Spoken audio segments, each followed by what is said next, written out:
How you doing? Arthur Scott. Here to continue with Teach Yourself to Read Hebrew. Revised edition by Simon and Anderson. Bow, bow. I'm on lesson 9, and it's too simple of a lesson for me to take too much time on, so thought I'd come at y'all real quick, fast, in a hurry. It is actually a vowel signature called the Shiva. And the Shiva is kind of a complicated vowel signature, but not really. So I'm gonna read. Well, first I'll show you what the Shiva looks like. The Shiva looks like, sorry, adjust myself. It's really a short lesson. It was not worth me putting on my little notebook. But you see this X right here, resembling, well, not resembling, but standing for, or standing in the place of what would be a consonant or any of the Hebrew letters. You see these two horizontal dots, one on top of the other.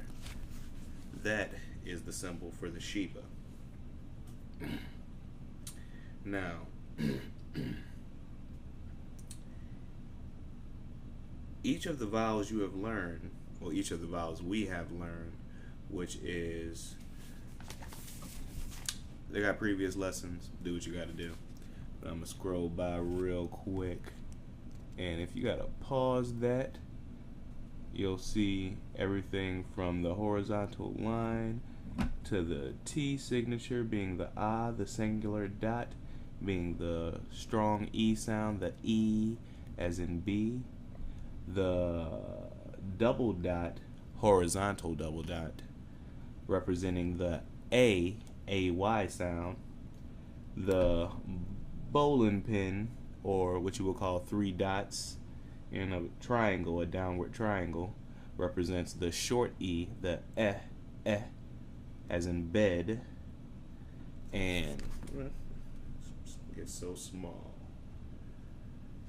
The dot over the letter, I'm not on the right spot to be even, not even on the right page. Where is we?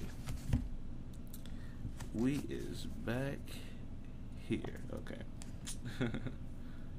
Alright.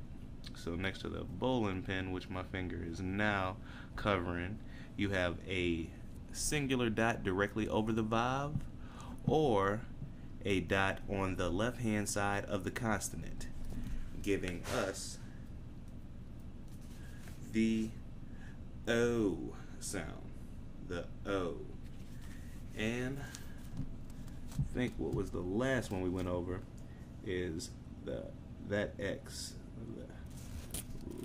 right there with the diagonal 3 dots under the consonant signature, representing the double O, oo, pool. Cool. Alright, so back to the Shiva. The Shiva being the 2 horizontal dots, one over the other, underneath the consonant. So each of the vowels that we have learned so far is always pronounced with a singular sound. The Shiva is sometimes silent and sometimes pronounced with a short, slurred like E, like the E in stupefy, as I said yesterday, day before last lesson, somewhere in between all that. The Shiva at the beginning of a word. The Shiva at the beginning of a Hebrew word is always pronounced with a short, slurred sound.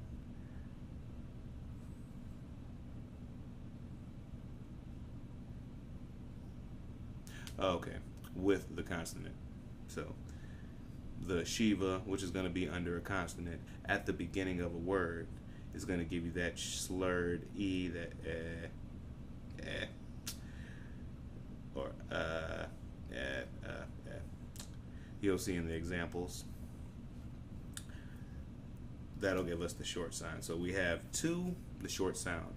We get tongue twister. You know what I'm saying? Anyway, we have two word examples using the Shiva at the beginning of the word, which should give us the short, slurred you'll see. Makes sense in English. I guess it'd be more variations in the Hebrew language. Which I'm about to put that book in the mail with that Torah, waiting on the next paycheck. You know what it's like. And if you don't, but ask somebody. I don't know. Anyway, bam, I'm gonna get on the right side of this so I can see it properly. I'll fold my book. Even though I plan on using it in the future, I will damage it. I'm not gonna resell it or nothing, so hey. Anyway, first example. Bam. Let's just cover up the word and see what I got in my own personal. That's a mem with the Shiva. So we should have the short slurred E as in stupefied. So it's kind of a it's an E, but it's a but E or A, English language compared to an ancient language. You be the judge. But anyway, that would be ma with a resh. Roll your tongue if you want to. I don't know. So ma r.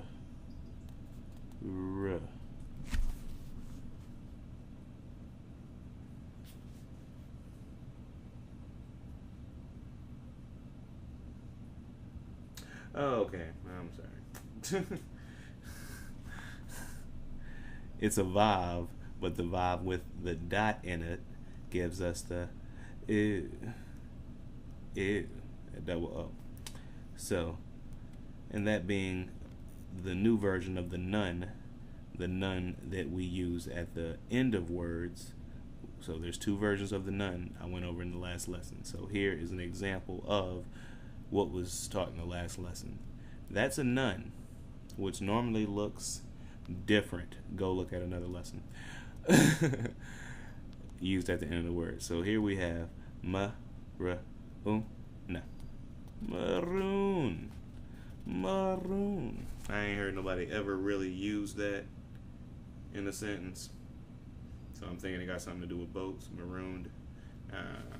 Don't really matter. It's just an example. Free thought. Anyway. La. That's a L. Lamed. La.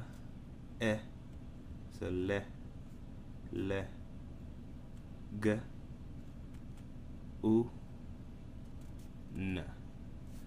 Pretty much gave us the same word with a different start, so I'm not even going to play the game with you. If you've been paying attention, you know why that says lagoon. Because it was a med with the eh, with the g, u, vav with the dot, and the ending version of the nun, lagoon. They gave a few examples or whatever, but somebody correct me if I'm wrong. In the examples, when I looked at this one at the end, I saw the s with the because it's at the beginning, the L with the A signature, that horizontal line, and our H. Salah. Salah. But I'm not done. So even though maybe a pause, Salah. And back to it. So Shiva at the end of a word. A Shiva at the end of the word is always a silent vowel and is not pronounced at all. You have already seen this under the final form of the letter, and they gave us that it's a check, but it's the ending version. So we learned it yesterday, but anyway. Here. My bad. I feel like I did that yesterday. But anyway. B. A. K. K. So, yes, that is a Shiva within that chet. the extended reach, in my opinion, because I don't see the right angle hook, but that's a conversation for the last lesson. So anyway, so yes, that is a Shiva, but it's silent because it is at the end, moving along. My finger's over that, so I really do not know what that says as of now. Excuse me. Been drinking lemonade, and sometimes it comes back up. So that's a shin. The T signature under it, giving us the as in the word odd. So that is a tet with a Shiva under it, but is the last letter in this short word. So that would just be shot. Oh, he gets the prize. He gets the prize. Or working towards the prize. Was that everlasting life? You're right. They give you examples of something to read out loud. New part. The Shiva in the middle of a word. That Shiva's complicated. Ain't that some Shiva? Whenever two Shivas appear side by side in the middle of a word, the first Shiva is silent. The second Shiva carries that short, slurred sound. So the example they gave us is, I'll cover it up so y'all can have fun. I already know what it says. But that is a kaf, and it's that weird one of the last ones I taught, but you see the horizontal line under it. So ka na. That's that none I was talking about. It is not the inversion, it is the version that you'd use at the beginning or middle of a word, but it is a none. In as in now. So ka n ka nun. The Shiva silent. The second one carries the sound. So s k n s. We see a mem with the horizontal double dot giving us the AY sound. So let's go. K n s m a. That yod only complements that double dot, that A, so may, and that yod is actually part of the AY. Just think about English and that should be pretty easy. So k n s m a, and that's a tet at the end. So k n s m a, consummate. So I thought that was a pretty interesting way in breaking it down. They have a lot of examples. They're playing games just to make sure you know it, which is cool. That's what a lesson is for. But I thought this Shiva summary at the end really would help out. You know what I'm saying? So the chart below shows when the Shiva is silent and when it has the short sound. So silent. At the end of a word, that Shiva will be silent. So as in this aleph, which is silent, with the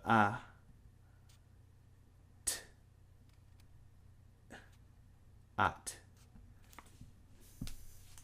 That might be a word in another language. At. You ought to do something. I don't know, but that's what it says. And since the Shiva's in the end of that word, which is under that tet, it doesn't make a noise. So it reads at to me, and they're saying it's in the silent section. So that's got to be correct as far as this book is concerned. The Shiva is also silent the first of two in a row. So if you have two Shivas in the middle of a word, that first Shiva will be silent. But the second Shiva, as in, what was that word we did 2 seconds ago?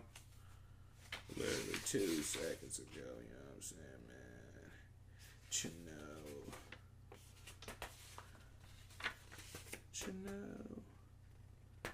Ginobili. My bad, y'all. My bad. It's literally right there. Shiva at the beginning of a word. Shiva at the end of the word. Shiva in the middle. Oh, okay, yeah. All that time we took on consummate. Saw the 2 Shivas in a row. Under that none, we skipped over the because it was ka, a, n, no straight to s, ma, 8, consummate. So the Shiva is also silent when it is the first of 2 in a row in the middle of the word. When the Shiva is alone in the middle of a word, it should be silent. So the example they gave us was I'm so sorry. Where is that? Okay. Mem with a I. So m, I, l. So no la, just a l. I believe that's a k. La, m, ka. Lamaka. I don't know. That I'm guessing that's one of them words, you know. I don't know that when I get a concordance. Where Strong's at, you know what I'm saying? I'm going to talk to my mail carrier. And the last reason that a Shiva would be silent was next to the vowels.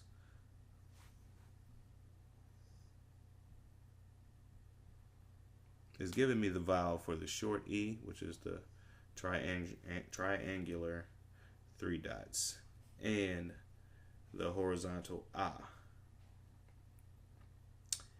And the reason it gave me that, because in the example, they're used at the beginning of the word. So we already went over that. Shiva at the very, very first letter with a Shiva under it. We're just going to skip that Shiva altogether. So the reason the Shiva would have a short sound, as in that as in consummate, the second Shiva in consummate that we went over.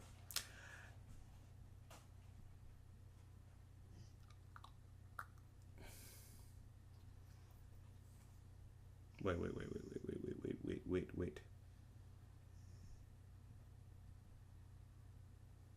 Okay, they're double talking. Either I'm having a misunderstanding. Wish somebody would comment and tell me if I'm wrong. This is the example they're using for why a Shiva should be silent. And if you know what that means in Hebrew, bottom one here, let me know. But then they go on into why the Shiva would have a short sound. And the first example is at the beginning of a word. So therefore, makes sense because we did that in the word. Sorry.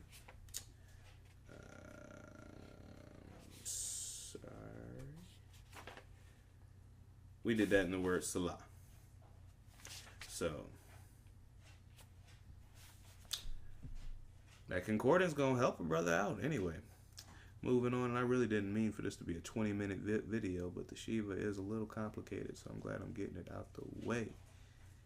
And the next one is self-explanatory. It says why the sound would change, you know, and that's why I was going with my own mouth. I'm pretty sure it depends on the word. Ma, roon, la, goon, con, se, mate. It's like the same noise, but minor differences. So I'm pretty sure that depends on the vocabulary. Makes no sense as of yet, but that's the example. So, bam. Really doesn't matter if I'm not reading, huh? So they got some exercises. They want me to write a few words using the Shiva. That's my business. I'll do that. No sense doing that on camera. And I'm pretty sure after that chart, that's all I wanted to do. because the rest is just some words and some practice. That's for me to up my skills. They have some synagogue vocabulary. Synagogue vocabulary. And they teach words like Torah, pulpit, Siddur, S-I-D-D-U-R, Cantor, I've heard that before, Rabbi, Menorah, light the menorah, I don't know. I think that's Yarmulke, or Y-A-R-M-U-L-K-E. And I'm just thinking yarmulke, and they always, pronunciations, I can't say that I ever was saying that right in the first place, so that could be the word. Tefillin, T-E-F-I-L. Just, you get what I'm saying. They show some words from the synagogue vocabulary, which I guess would be words of faith as far as the synagogue is concerned. Eternal light is another one. Ark with Torah. Pointer for the ark. Pointer for the Torah. Bar mitzvah. Bat mitzvah. But that could be a whole different Hebrew custom or culture. So that depends on viewpoints. So, if I'm not mistaken, I believe that is a wrap for a lesson on the Shiva.